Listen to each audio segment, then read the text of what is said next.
a number of movements in the region are dealing with. Bougainville's one. Papua, obviously, is another in a very different context.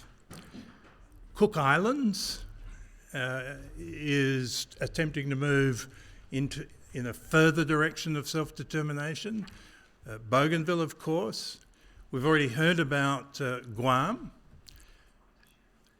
We've got other examples of areas in the region which have undertaken their self-determination movement successfully and developed rather unique external self-determination arrangements.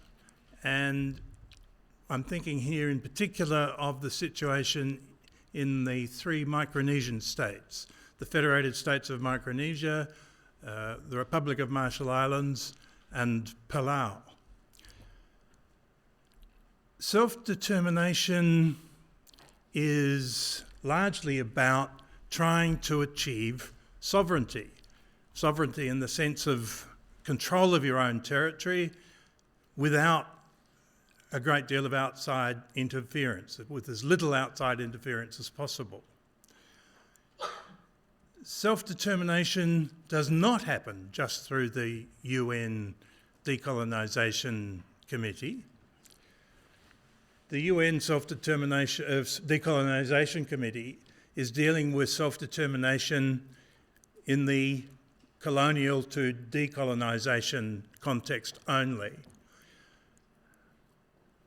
The right to self-determination internationally is largely limited to that situation. There is a possible emerging right for self-determination in situations of extreme human rights abuse, extreme violence by the state against a particular population within the state. But that's not very clearly defined. So, of course, self-determination is not just about the internationally defined rights. There are many other situations where self-determination movements are occurring. And they include areas that are dealing with a decolonisation situation in a way, because the right to self-determination under the international law principle of recognising the right of colonies does not extend to parts of former colonies. They're not recognised as having any right. That does not stop self-determination movements. So we're looking at how do self-determination movements outside of the clear decolonisation rights, how do they set up processes? How do processes work? And what are the kinds of arrangements available? So we've got four case studies. The first one is about the Micronesian model.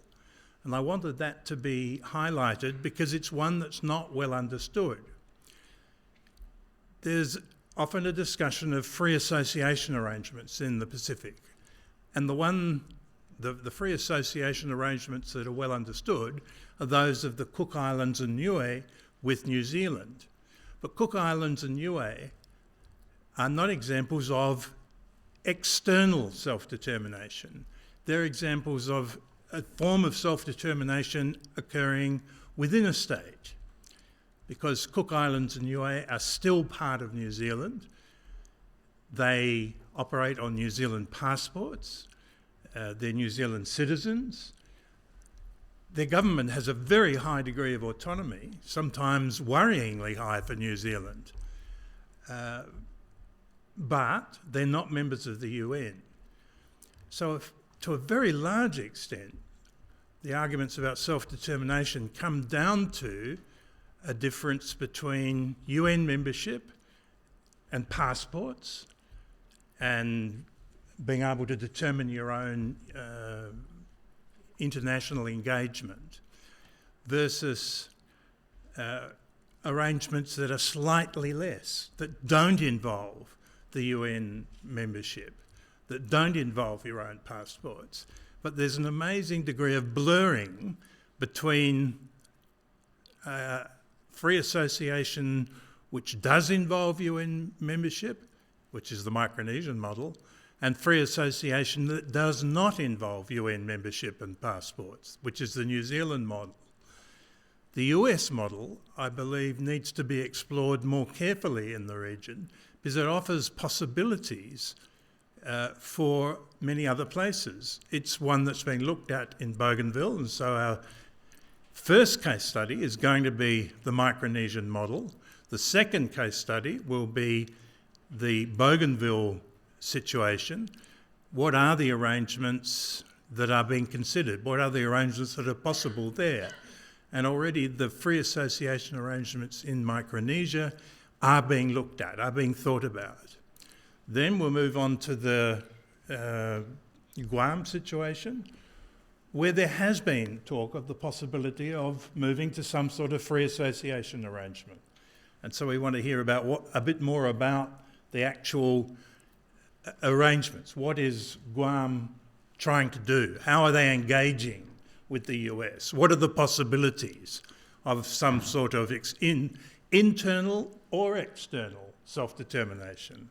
And then last case will be New Caledonia, where we're going to be looking in particular at a situation where a few years ago there was quite a lot of talk about the possibility of free association.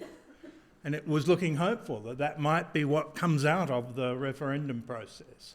But a dramatically different situation has developed. So what are the possibilities in New Caledonia now for external self-determination?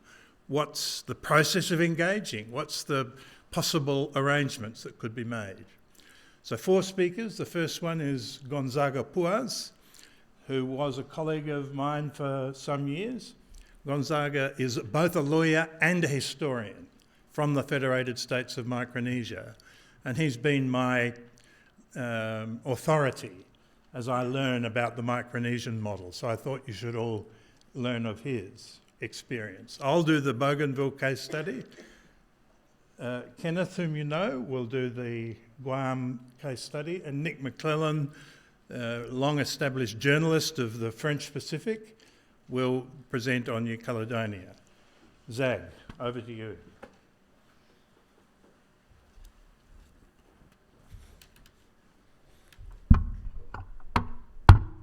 Is that all I can say? Can you hear me? Okay. Well, first I would like to say thank you to Professor Anthony Regan for inviting me to be part of the specific week panel regarding the topic of external self-determination processes and arrangement. For my part, I will concentrate on the freely associated states of Micronesia, especially the Federated States of Micronesia, where I came from. Unfortunately, my time is limited, and so I will confine myself to only general comments on the topic. You can talk to me more about the issues during coffee break and lunch. I guess the best way to understand the compact nations' current situation is to understand the historical processes on how the compact emerged, negotiated, implemented, and managed. Let me then share with you the brief historical background of the 3 Micronesian compact nations. The Micronesian region consists of many entities, which include the freely associated states of the Federated States of Micronesia, the republics of Palau, and the Marshall Islands. These 3 subregions of Micronesia were colonized 4 times, from 1521 to 1986 or so, by Spain, Germany, Japan, and finally the US. Each of the colonial powers left their own legacy in Micronesia.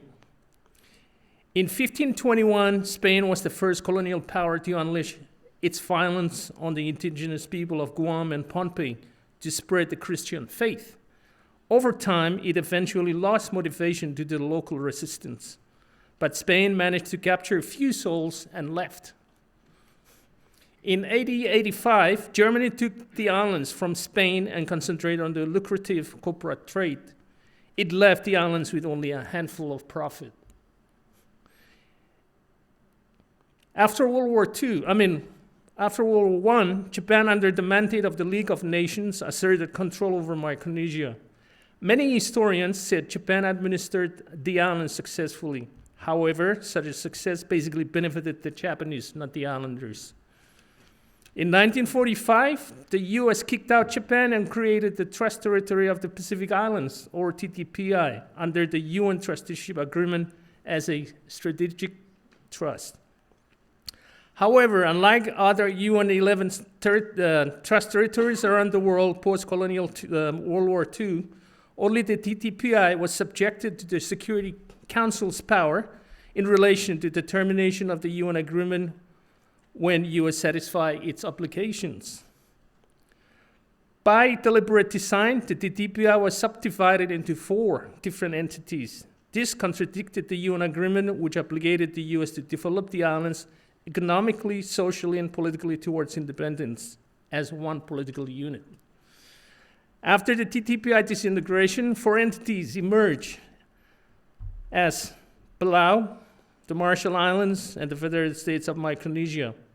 The Northern Mariana Islands, which is nearby Guam, became a Commonwealth of the United States.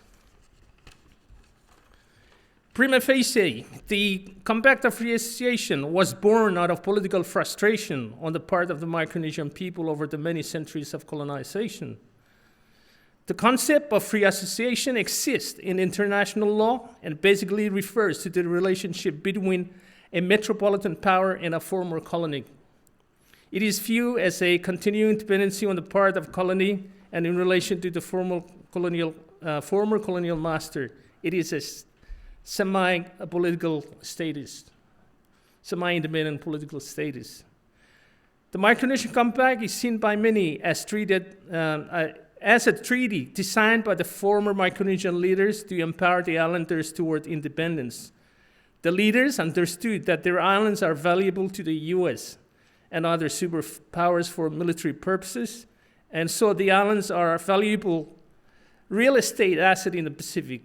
That is, Micronesians are the landlord with the US as the tenant. Under this agreement, the political relation between the parties is fluid. In the main, Micronesian entities are managing their political affairs competently and independently. Today, there are many interpretations of the compact entails. They range from the compact nations as US welfare states, or they are integrated territory of the US despite their constitutions, or share sovereignty between the US and the compact nations. Moreover, many economists often misinterpret the compact as a military economic, and thus are considered as basket cases. This view shrouded the compact in absurdities and inaccurate assumptions. This is a different topic which can be expanded in other discussions. We can talk about that later. One of the famous incidents that triggered Micronesian political consciousness towards independence came from the former Secretary of State, Henry Kissinger's comments on the ethics of nuclear activities, wherein a journalist asked him about Micronesia. In response, Kissinger uttered the famous line, "There are only 90,000 people out there who gives a damn." Kissinger's comment was a deep reflection of US policy in treating the islands as part of US territory in the Pacific, or some observers refer to as a nuclear playground for military adventures. In 1964, and after many decades of US policy of let us wait and see attitude, the Congress of Micronesia was established to voice Micronesian plan for independence. However, this was against US wish. The Congress informed the US that it was looking at getting away from US control. The US objected to the new move by Micronesians, stating that the leaders did not have the capacity to run a modern government. The Micronesian leaders ignored US objection and pushed on. They toured the US territories of Guam, Hawaii, Virgin Islands, and also visited the Cook Islands to enhance their intellectual understanding of the different political options available to them under international law. The leaders found the indigenous people of the US territories as second-class citizens because of land alienation. It made the leaders to push further towards independence. They found the Cook Island Compact of Free Association with New Zealand as suitable to Micronesian context and thereby adopted the model. However, there are differences between the Cook Islands model and the one found in the Micronesian entities. And I think some of them were mentioned by Professor Regan. Basically, the Cook Islanders are considered as are New Zealand citizens and have all the rights bestowed upon any New Zealand citizens. Whereas the Micronesian model, the islanders are not US citizens, and yet they can travel to the US with their own passports without visa upon entry. They can live and establish permanent residence, seek employment, and access the American educational system. They are referred to as legal non-citizens of the US, unlike the Cook Islanders, whose citizens are New Zealanders, as Cook Islanders are considered as in the state of semi-autonomy. And that is, the Cook Islanders is not eligible to become a member of the UN as well. The compact nations became members of the UN in 1990 because they have satisfied the three elements required for admission to the UN. And I suppose you know that, the three elements. If not, then we can discuss about that later on. The compact nations control their own foreign affairs, but their foreign affairs, and must consult the US on issues affecting the US own interests in the Pacific or worldwide. This is pursuant to Article 2, Section 123A in the Compact. This is an area of debate as it has not been tested. In the case of the Cook Islands, New Zealand largely controlled foreign affairs. Micronesian leaders, future Fission, demanded that a constitution was to be adopted first so that the compact derives its power from the constitution. However, the US wanted the opposite, and that is the compact nations' constitution should derive from the compact itself, wherein the US may assert Micronesian political wishes. The constitution was sold to the people by the leaders using the traditional network of the clanship system. It made the constitutional referendum result a success. In May 1979, FSM became a constitutional sovereign nation and adopted the US model of government of federalism. The compact was approved in 1986, and so its power derives from the constitution. It means the people possess the power to terminate the compact whenever they desire. The Compact of Free Association.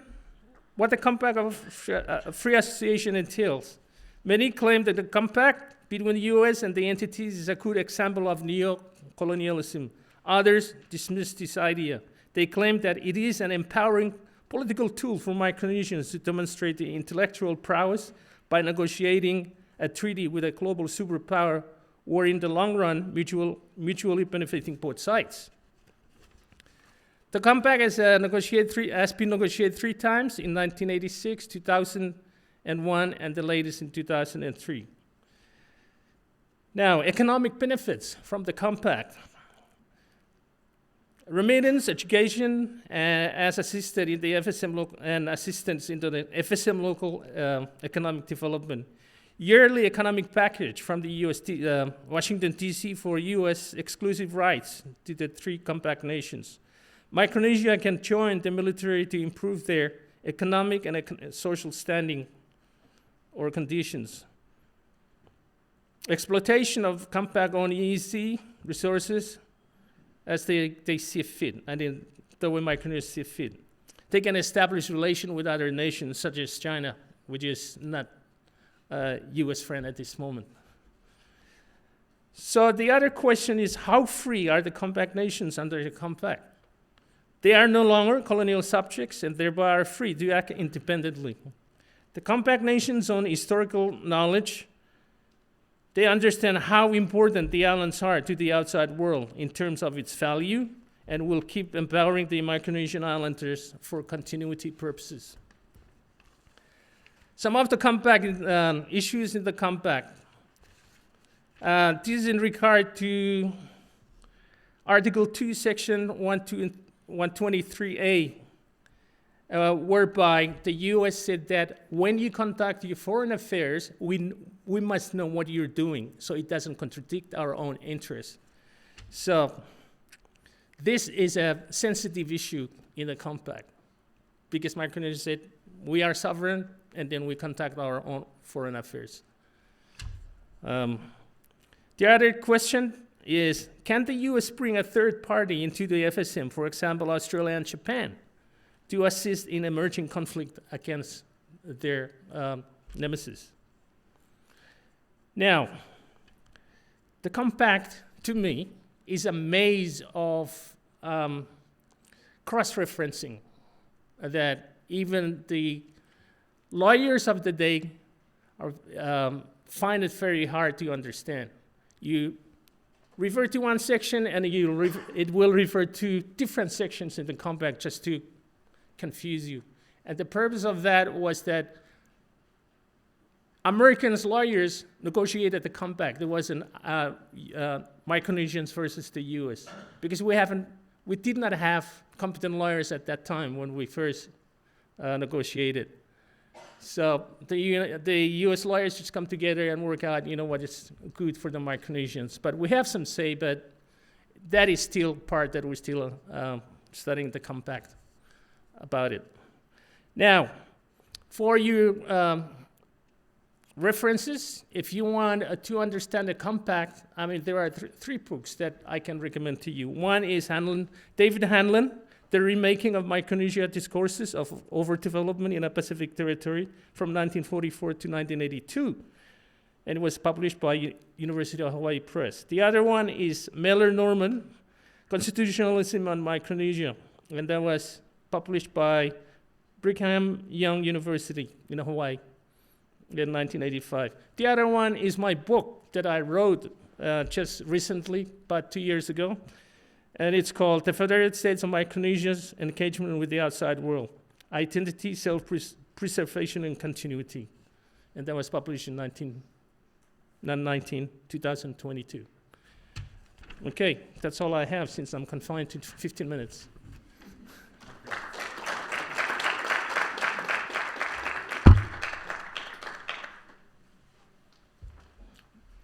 Thank you, Zag. I think you'll see why it's such an interesting case. We have a set of free association arrangements where there's not a huge difference between what Cook Islands and Niue have and what Federated States of Micronesia, RMI and Palau have. But the key differences are the UN membership, citizenship and passports, extent of control over foreign affairs powers, and some wider functions. But at the same time, like Cook Islands and Niue, the parent state, in this case the US, retains some powers, some roles, and a financial contribution role. But that's not dramatically different from Cook Islands or Niue, where the New Zealand government retains financial roles, retains some powers.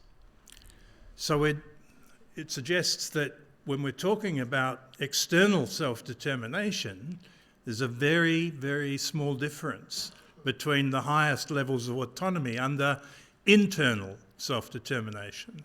Cook Islands and Niue, if you were assessing internal self-determination arrangements, autonomy within a state, would be at the top level of internal autonomy.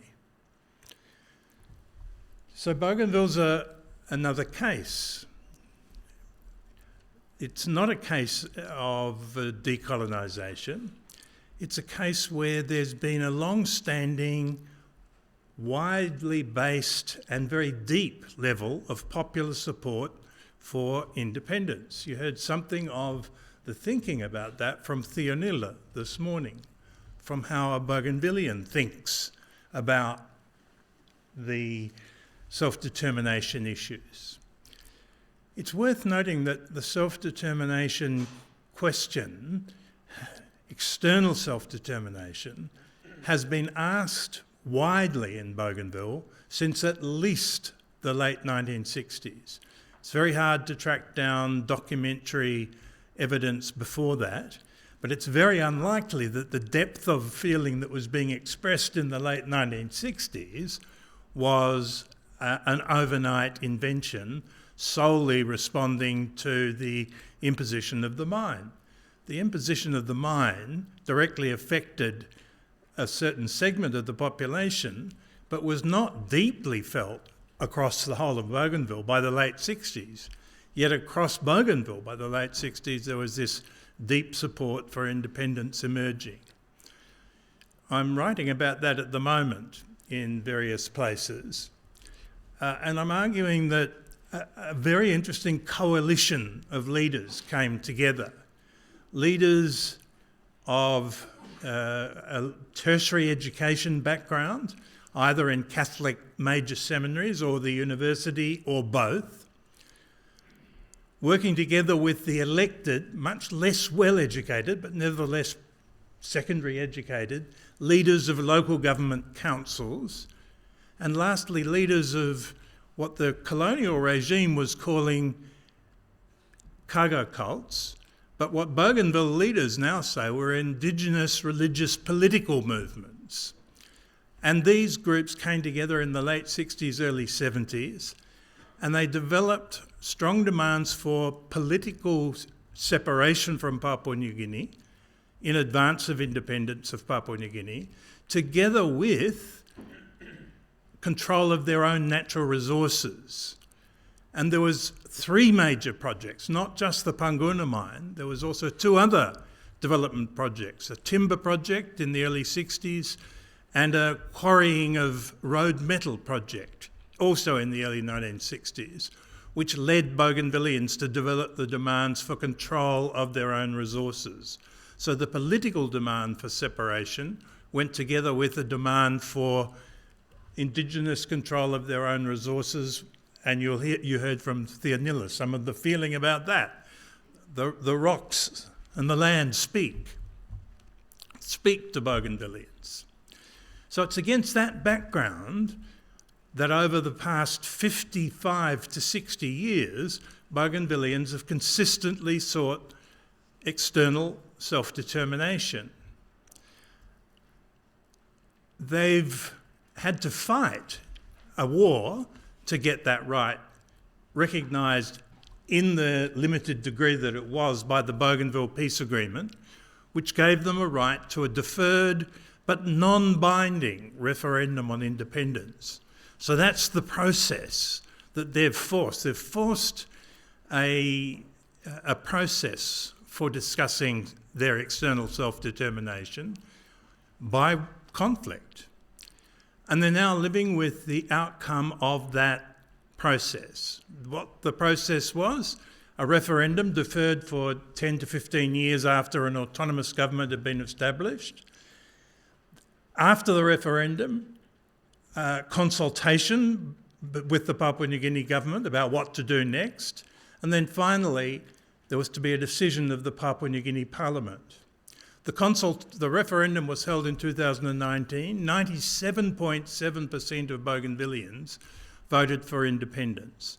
Papua New Guinea insisted, before the referendum was held, on including another question. Bougainville wanted just one question, independence, yes or no. Papua New Guinea said, no, we need another question, and Bougainville agreed. The other question was, do you want greater autonomy? In other words, a bit more autonomy than what they already had, but constitutionally guaranteed. 97.7% voted for independence, 1.7% voted for greater autonomy. So to Bougainvillians now, they believe that greater autonomy has been rejected by 97.7% of Bougainvillians. So in the consultation with Papua New Guinea, that's been on and off since the referendum was held, it's very hard for Bougainville to accept most of what Papua New Guinea can offer, because Bougainville says, well, we rejected greater autonomy. So when the possibility of Cook Islands or Niue free association is offered, they say, sorry, we can't accept that. Our people have rejected greater autonomy. They're also a bit confused. If you say, well, what about the Micronesian states? They say, but they've got compacts of free association. When one explains that free association in the Micronesian situation involves something different, it's very hard for people to accept because they feel they've rejected free association. So what are the possibilities? I've put up on the board tables. In a course that I was teaching last year on resource conflict in the Pacific, I started developing a table showing the different kinds of options that were open to resolving a resource conflict where there is an identity issue involved and demands for self-determination. And I subsequently have developed these tables to try and work through with the Bougainville leadership an understanding of the range of possibilities that might be there. So these tables, there's 3 of them. One is about forms of sovereignty or external self-determination. And it shows a number of different levels.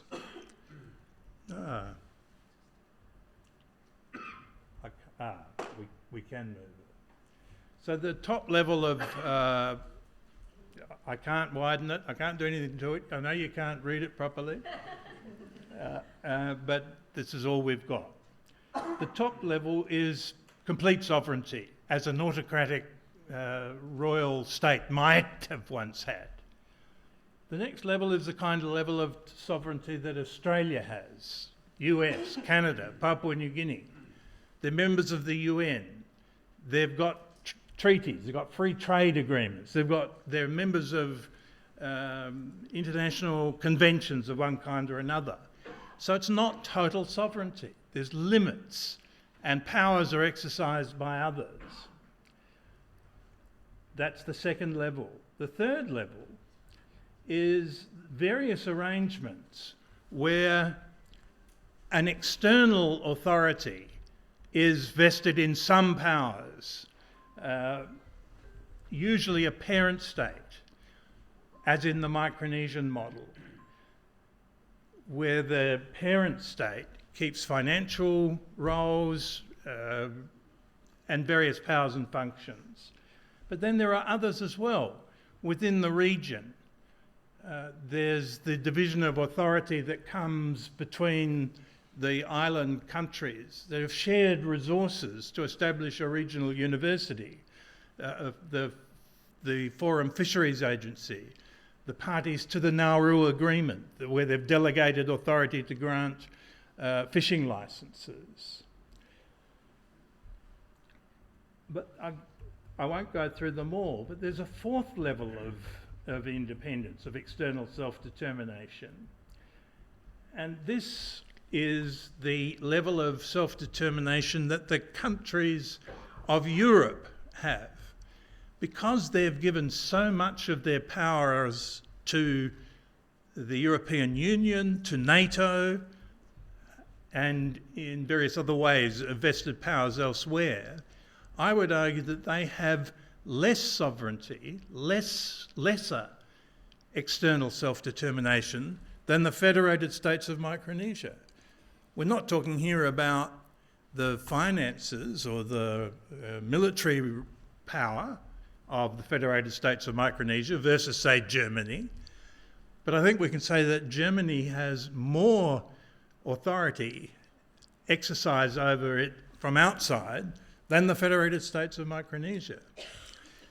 The point about all of this, and by the way, we can go on with other tables. There's a second table where there's mixed arrangements, where there's internal self-determination and some constitutionally based elements of external self-determination.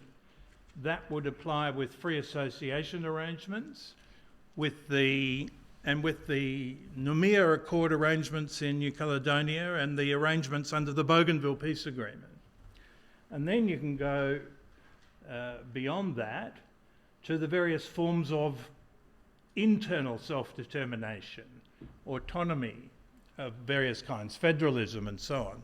So you can see a sort of continuum ranging from local level government up through various levels of autonomy to federalism, to confederalism, to constitutionally guaranteed independence. And then you can move to a high level of autonomy with some possible right to self-determination a bit later, as New Caledonia and Bougainville have.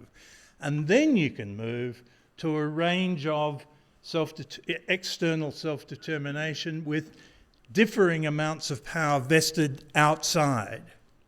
And the Federated States of Micronesia, RMI and Palau, to me, offer a rich vein of possibilities for Bougainville.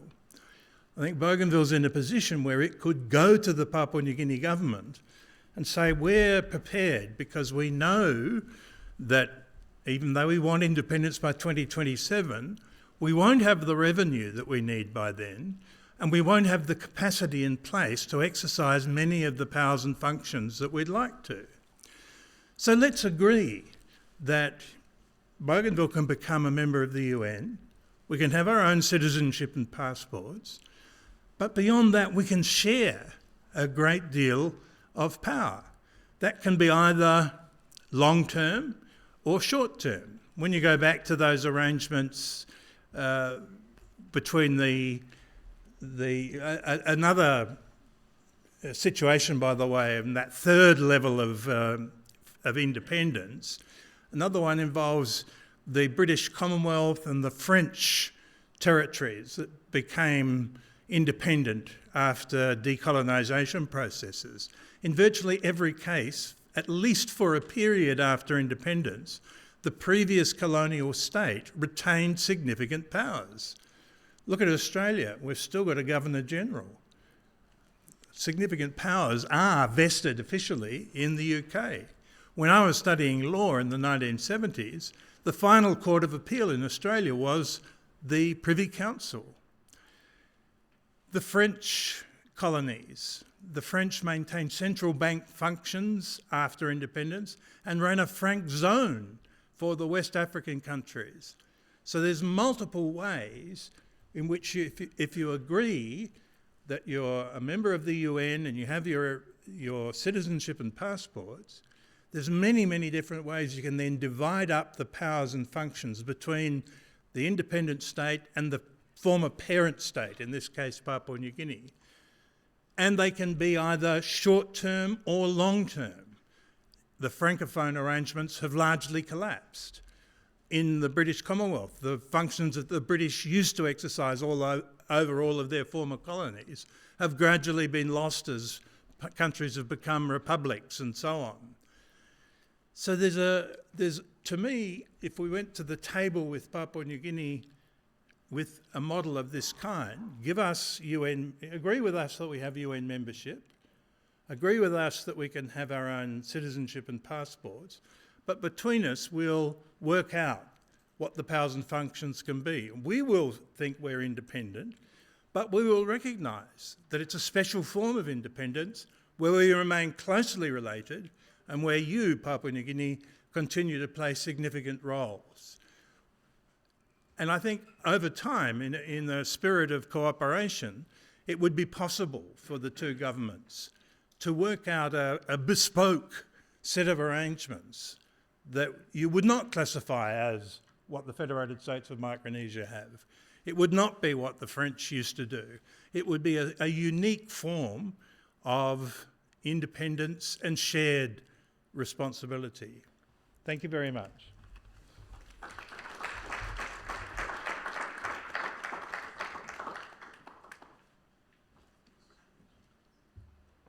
Thanks, Kenneth.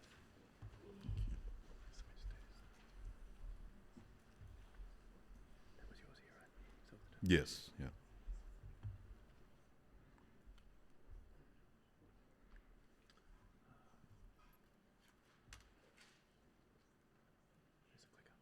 Oh, thank you.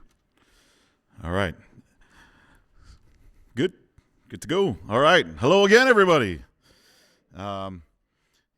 It's good to be here. Once again, I want to talk more particularly about the unfinished quest for self-determination and my people, the CHamoru people, But let's begin first with talking about our current political context. So Guam is an unincorporated territory of the United States, a political status that puts us in a precarious position within the U.S. political and legal framework.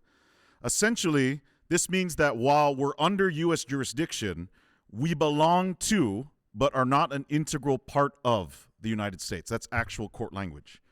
Unlike states, where residents are fully integrated into the political systems, people in the territories do not enjoy the same rights or privileges as full U.S. citizens. This differentiation creates what many deem second-class citizenship, as Zach mentioned earlier. So unincorporated territory status originates from the insular cases, a series of Supreme Court rulings between 1901 through 1922 dealing with the newly acquired far-flung possessions, aka us, after the Spanish-American War. Prior to the war, U.S. territorial status was a temporary period eventually leading to statehood. However, after the Spanish-American War, the Supreme Court, through what they called the doctrine of territorial incorporation, created a two-tiered system of territories. Number one, incorporated territories like Alaska and Hawaii were meant to become states eventually, and they did. Unincorporated territories like Guam, Puerto Rico, the Commonwealth of the Northern Mariana Islands, Virgin Islands, and American Samoa, we were not destined for statehood. These insular cases also established that full constitutional rights do not automatically extend to the U.S. territories, but rather only quote-unquote fundamental rights. Furthermore, per the territorial clause of the U.S. Constitution, the United States Congress holds nearly absolute authority, or what they call plenary power, over the territories. This clause is the only part of the Constitution of the United States that actually mentions the territories. So in practice, this means that the United States Congress can extend, withhold, or modify the applicability of U.S. laws in the territories, treating us differently from the states as long as they don't violate quote-unquote fundamental rights. This plenary power is a colonial mechanism that continues to treat the territories like Guam more like a property than a sovereign than a full participant in the American democratic system. This legal framework creates severe limitations on our ability to participate politically. For example, Guam only has a non-voting delegate in the U.S. House of Representatives. Our delegate can introduce legislation and participate in debates, but cannot vote on the final passage of laws. Guam has no representation in the United States Senate, and we do not have electors in the Electoral College, which ultimately elect the president. So this means that despite the fact that Guam has one of the highest rates of military enlistment per capita in the U.S., we have no say in who ultimately becomes the president and commander-in-chief of that military. So it is important to note that Chamorros in Guam have always fought for political advancement, even if lacking the language of self-determination. For decades, Guam was ruled by a naval government, with the highest-ranking naval officer serving as governor of the island, and creating rules for Guam in the form of unilateral executive orders. Chamorros protested this naval government and consistently petitioned Washington, D.C. to provide for civilian government. It was not until the passage of the Organic Act of Guam in 1950 that Chamorros were granted U.S. citizenship and limited civilian self-government. I say limited, sorry, I'll just put this all up there now. I say limited because the original Organic Act still had appointed governors by the U.S. president. This would not change until 1968, so we had our first elected governor in 1970. However, this act was a compromise, not a solution, with some arguing that U.S. citizenship was granted to legitimize eminent domain land takings after World War II. It granted Guam some control over local affairs, but kept ultimate authority in the hands of the United States federal government. In fact, the government of Guam was literally created through congressional legislation and has been deemed an instrumentality of the United States federal government. As a result, the U.S. federal government retains significant control over key aspects of life in Guam, including immigration, defense, and land use. This creates a tension between the Chamorro people's desire for self-governance and the reality of U.S. oversight. So given this context, the Chamorro people's struggle for self-determination continues. The right to self-determination is a human right. The United Nations General Assembly's Resolution 1514, passed in 1960, specifically calls for the end of colonialism and the right of all peoples to determine their political status and pursue their economic, social, and cultural development. Yet Guam today remains one of 17 places still listed as a non-self-governing territory by the United Nations, which means that we have not yet reached a quote-unquote full measure of self-government. Under international law, Guam is thus still considered a colony, and the United States is obligated to work towards ending its colonial relationship with the island. As scholar Carlyle Corbin notes, any exercise of self-determination by the people of Guam would not constitute a secessionist act, since Guam, as a non-self-governing territory, is not constitutionally a part of the United States, but rather is administered by the U.S. under the unilateral applicability of the territory or other property clause of the Constitution. The people of Guam thus possess the collective right to external self-determination precisely because we have not exercised the right to self-determination and we are not politically integrated into the United States. Thus, in seeking to modernize our political relationship with the U.S., many attempts have been made. In the 1970s, Guam established political status commissions to inform the public and generate discussion on the island's future. These commissions were tasked with exploring different options for Guam's political status. In the 1980s, what ultimately happened is Guam made a push for Commonwealth status, similar to our neighbors in the Commonwealth of the Northern Mariana Islands, our CHamoru brothers and sisters in the north. Commonwealth status would have provided Guam with greater autonomy. In 1982, a majority of Guam voters supported Commonwealth in a plebiscite, and a draft Commonwealth document was produced. This document proposed measures such as mutual consent and greater local control over immigration, reflecting the desire of our CHamoru people to have more say in the way we were governed. However, this draft ultimately stalled in the federal government. The proposal faced opposition in the Congress, which once again we do not have voting representation in, and the process ultimately highlighted the bureaucratic challenges to Guam's self-determination. The push for Commonwealth was an important moment in Guam's political history, but it also underscored the difficulties of achieving meaningful change within the existing framework of U.S. territorial law. As the Commonwealth initiative died down, the Commission on Decolonization was set up in 1997 to thus facilitate the exercise of CHamoru self-determination. I'm just full disclosure, I'm currently a board member of the Commission on Decolonization in Guam. Our commission seeks to determine what the native inhabitants of Guam desire for our political relationship with the United States, in line with the options outlined for non-self-governing territories in United Nations Resolution 1541.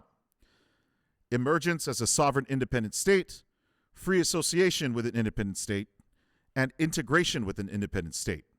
So these options provide the current framework per Guam law for Guam's potential political future, and we do have task forces in Guam for each of these respective statuses who advocate for that particular status. However, each path comes with its own set of challenges and implications, and the CHamoru people must carefully consider which option best aligns with our aspirations for self-determination.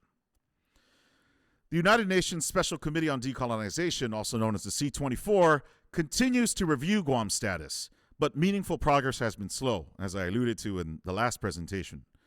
The political will to address Guam's colonial status has been lacking overall, both in the United States and also by international action. One of the main challenges is that the United States has not prioritized resolving Guam's status. This lack of attention has left the CHamoru people in a state of political limbo, where our future still remains uncertain. But additionally, though, within Guam, we have differing opinions on the best path forward, whether it be independence, free association, or becoming the 51st state. This complicates the decolonization process. As of now, admittedly, there is no consensus for which political status Guam should choose. However, many are united in modernizing our political status and acknowledging that our current political status is wrong. One of the largest obstacles to the exercise of self-determination in Guam has been the United States legal system. In preparing for a political status plebiscite, the government of Guam created a registry for what we called native inhabitants who would be eligible to vote in this political status plebiscite.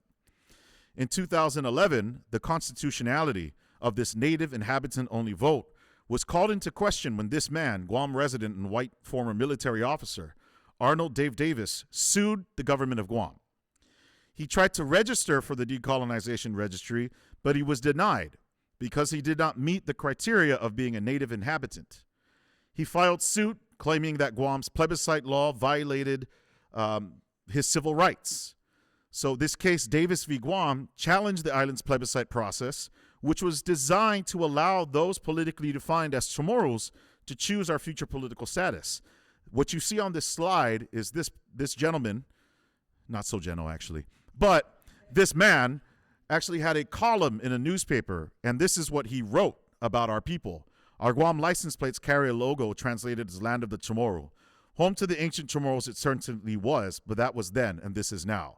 So he has his greatest hits or worst hits of essentially trying to erase the Chamorro people, and this culminated in this lawsuit.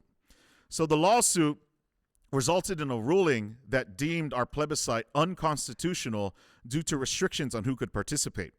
This has delayed the process, leaving us to brainstorm a path for the plebiscite in light of the ruling.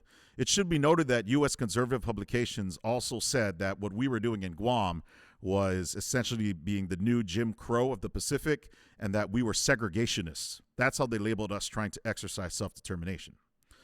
Despite these challenges, however, Guam remains committed to decolonization. One of the most exciting developments has been the publication of Guiamotna, the largest and most comprehensive self-determination study ever produced for Guam to date. Also, I was the main author. This 700-page report uses international standards of self-governance indicators to assess where Guam stands in its current political status. The second part of the study examines the three potential political status options: statehood, meaning, becoming the 51st state, free association, independence, and the impacts that these respective statuses would have in different areas of society, such as governance, social impacts, foreign affairs, environmental sustainability, and the economy. The study not only provides valuable insight, but also lays the groundwork for informed discussion on Guam's future. It's a critical tool for educating our community, and honestly, we have a very good educational campaign that we've established using the study as a basis for educational outreach. So in conclusion, Guam's quest for self-determination remains unfinished. The island's current political status as an unincorporated territory limits our ability to fully participate not only in the United States, but also in the global community, and to determine our own future. Moving forward, it is crucial that we, the Chamorro people of Guam, continue to advocate for our right to self-determination, whether that be through independence, free association, or integration with the U.S. This will require building greater awareness of the issues, both within Guam and internationally, and working to create the conditions necessary for meaningful change. The path to self-determination is not easy.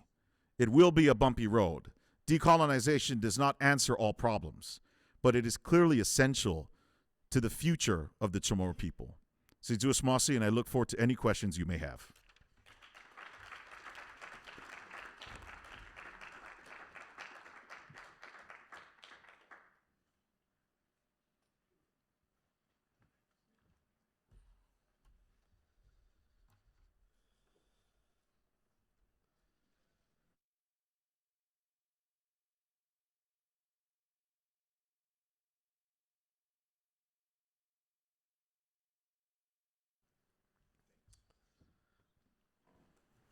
Thank you to ANU, to Professor Regan, and to other people who've organised this conference. Pleased to be here. I've just come back from Tonga, reporting on the Pacific Islands Forum. And the speech I wrote a couple of weeks ago for this conference is out of date. Things have moved very fast, as I'm sure if you follow the news in New Caledonia. So I'll flash quickly through some of the political context, but want to talk about the contemporary moment, because I think it is really important, because it's a real-world case study of this very discussion. As you'll know, a long history of colonisation since 1853, Kanak revolts against theft of land, the same heritage across the region. After conflicts in the mid-1980s, quite innovative political arrangements between supporters of independence and the large community of people opposed to leaving the French Republic. The 1988 Matignon and Oudinot Accords ended the conflict of the 80s. A decade later, in 1998, the Namur Accord created a really unique and innovative structure within French constitutional law. It had some really striking elements that are only applicable to New Caledonia and not other French colonies like French Polynesia, Réunion, Martinique and others. The recognition of Kanak cultural identity, the Kanak Melanesian population, and also as a nation in waiting, not just an ethnic community in a multicultural society. The creation of a Kanak customary senate, for example, that serves as an advisory body to government and parliament, very much like a voice that Australia's just rejected. The transfer of powers from Paris to Namur in many areas, with funding attached, the creation of new political institutions or upgraded political institutions, including decentralised provincial assemblies, multi-party government involving both supporters and opponents of independence, and upgraded Congress, which has certain powers to pass legislation. The unique element also is the creation of a New Caledonian citizenship, and we've heard about the talks about whether or not you have the rights of citizenship. It's defined particularly through residency, but it's very complex. I don't have time to go into it, and I've written a lot about this. If people are interested, I can point you to articles. Once again, unique in French law. So there is a New Caledonian citizenship, but there is no citizenship for Maori people. Everyone is a French national. The culmination of the Namur Accord process over 25 years was a series of referendum on self-determination. Once again, time's short, so I won't go to chapter and verse, but the central feature is that the first two referendums were by and large accepted by both parties. The independence movement, I was reporting there in 2018, and all the smart money said, they're going to get 25 or 30%. In fact, they got 43%, obviously not a victory for the yes vote, yes to become and accede to full sovereignty and independent, but a significant, it shocked both the French state and independence people. The leader of the FLN case at the time, who I interviewed, said, "We lost on the numbers, but we have won a great victory." 2 years later, they moved forward, raised the tally. The feeling was in 2022 another vote would go ahead, but independence supporters believe that France, ramming through the third referendum in the middle of the COVID pandemic, as you can see, turnout nearly halved, and the yes vote plummeted as people peacefully stayed away from the vote. Since then, there is contestation about this. The Pacific Islands Forum has issued and welcomed a report from a monitoring mission that raised questions about the legitimacy and credibility politically of this vote. This remains a matter of great contest, and just yesterday, Emmanuel Macron said, it's over, the three referendums are over. The problem for the French state is that the Namur Accord is still in force. The government of New Caledonia, elected some years ago, is still in office. The Namur Accord had a unique concept of irreversibility, that the gains that came over the last 25 years with the transfer of powers couldn't be taken back. Now, both loyalists and the French state are in fact trying to do so, and that's part of the driver of the current conflict. President Macron, since 2021, made a series of contentious decisions, one of which was appointing the leading loyalist leader, President of the Southern Province, as a minister, Secretary of State for Citizenship in the government. So she was both an independent party and a member of the government, which caused some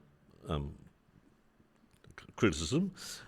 Similarly, you'll know recently the proposal to widen the voting rights for more people to participate in votes for the Provincial Assembly's National Congress has sparked the current Congress. Independent supporters always recognise that there's a need to reform the voting rights question. There are some estimated 40,000 people who can't vote, French nationals who can't vote for the local political institutions.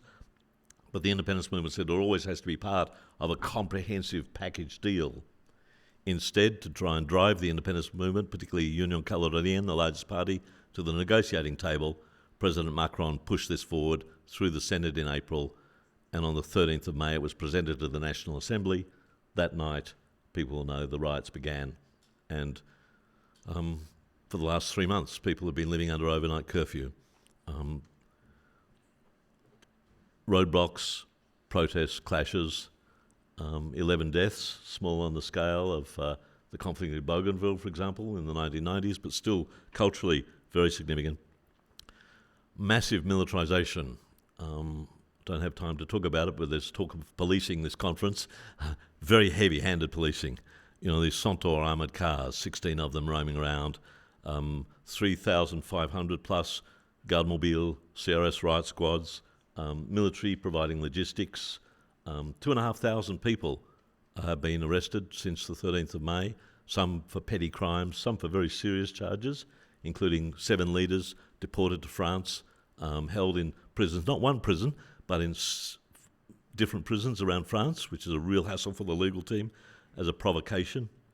This is a serious conflict, and can I say there's not a lot of community policing going on.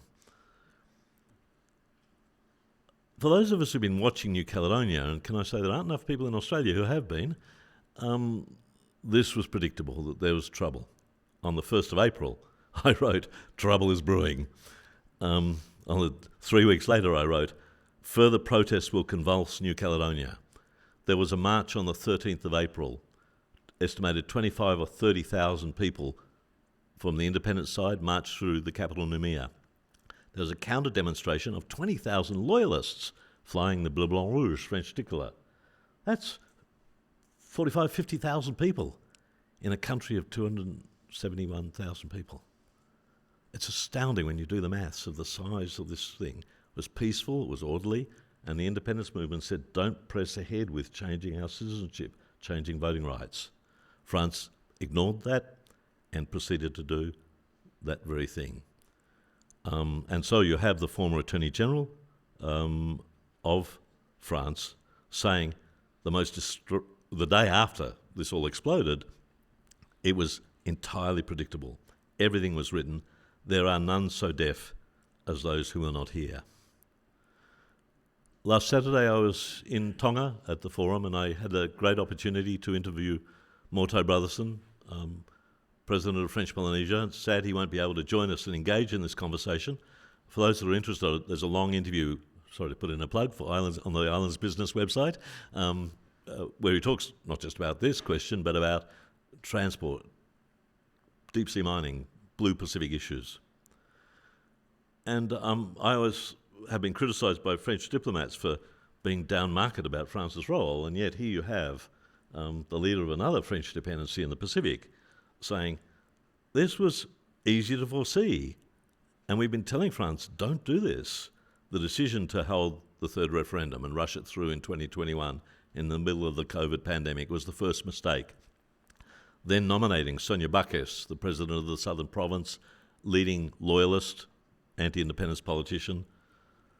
Then the modification of the voting constituency, a major mistake.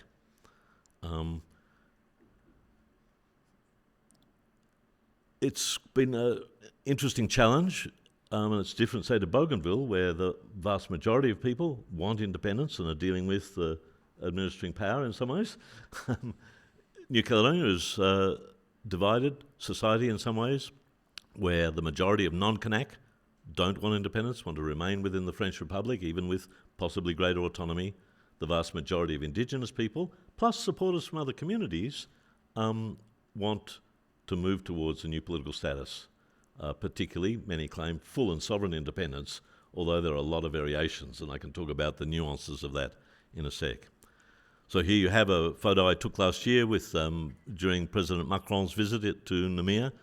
He did a Micronesian tour, and you can see President Louis Mapu in suit and tie, not wearing the French regalia, the sash of his status.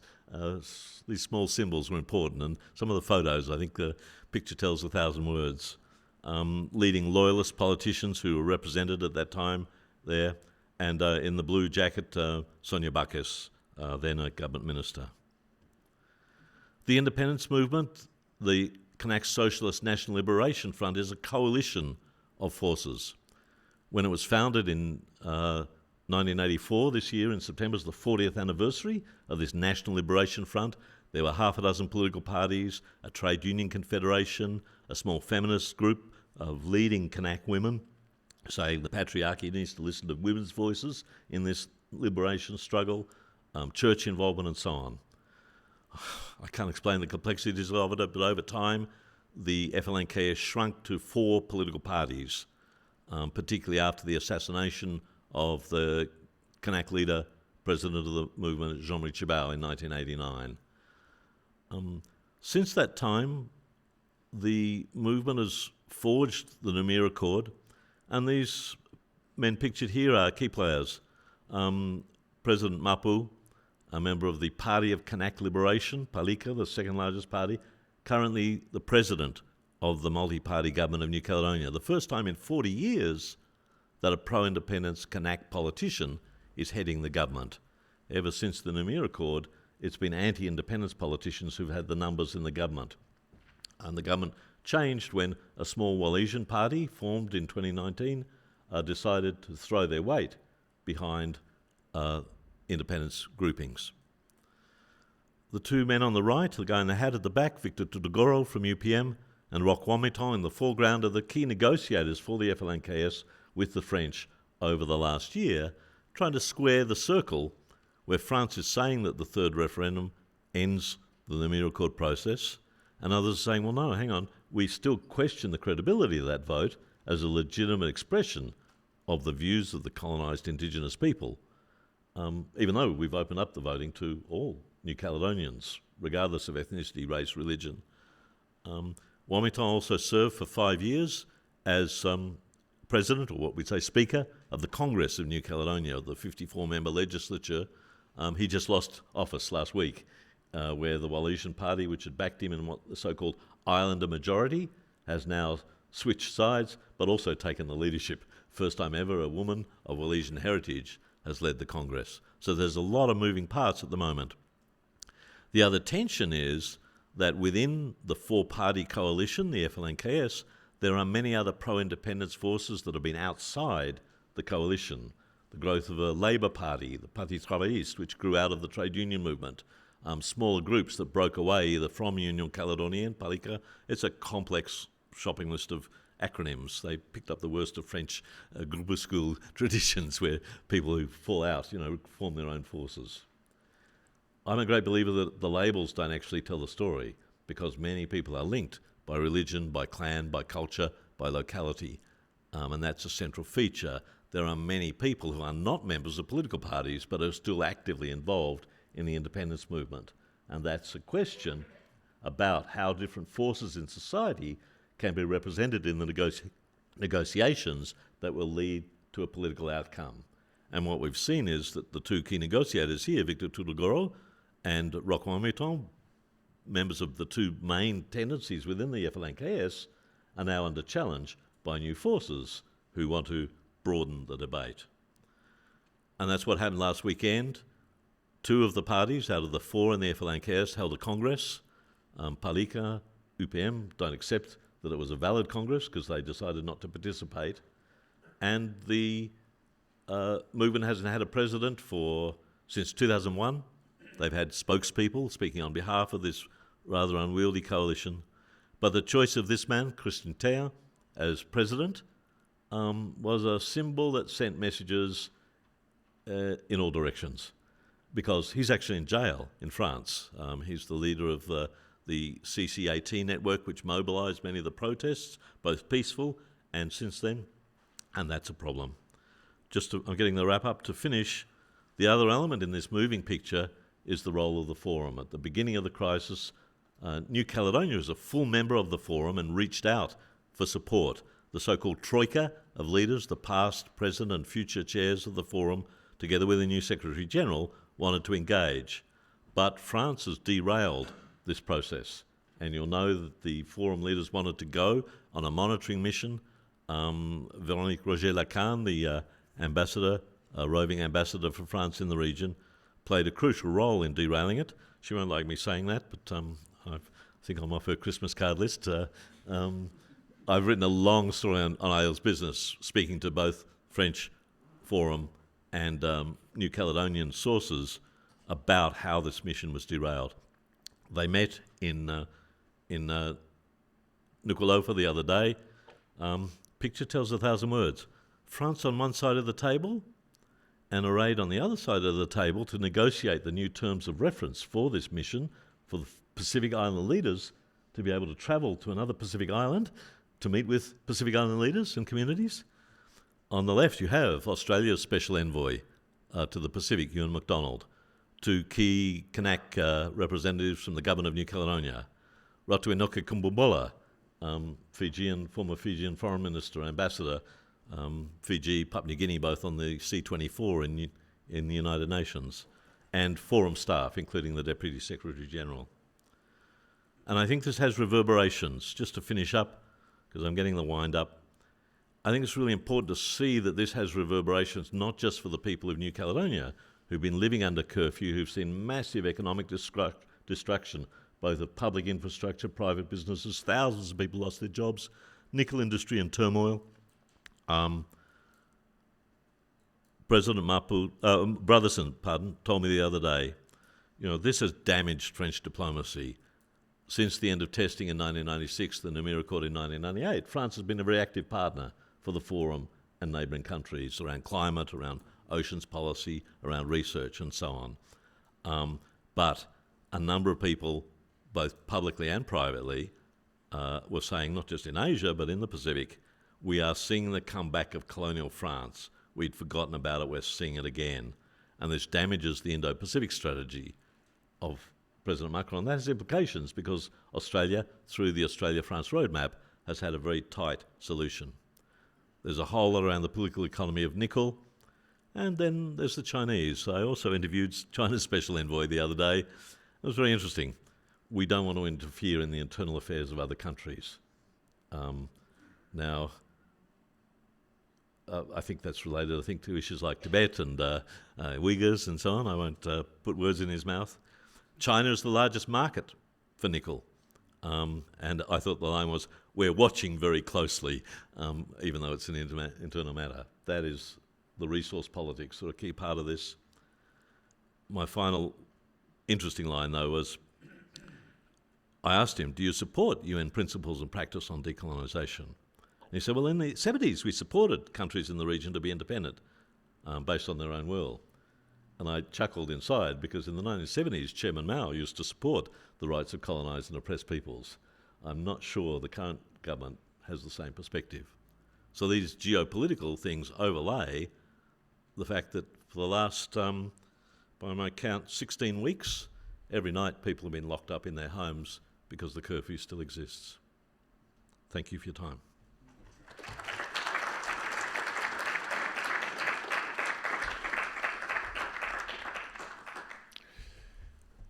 It's almost 15:15, which is when we're meant to wrap up, and we've got a session happening in the HB1 at halfway through lunchtime. So I don't think there's much point in continuing the discussion, much as it would be very interesting to do so. So I think we've had an interesting range of experiences discuss. I think it's fruitful to think about both the conflicts that lead to serious discussion of external self-determination, and we've got Bougainville and New Caledonia as examples of the intensity of the pressure. But it's also worth thinking about, how do we ensure that there are manageable processes, that processes don't have to come through conflict necessarily, and that there are workable options that are going to be manageable for both sides in any of these disputes. One might imagine that even in New Caledonia, something along the lines of the Micronesian free association arrangements, which I think probably shouldn't be called free association. They really should be recognised as a form of independence. that's probably going to be the kind of solution that might ultimately work one day in New Caledonia.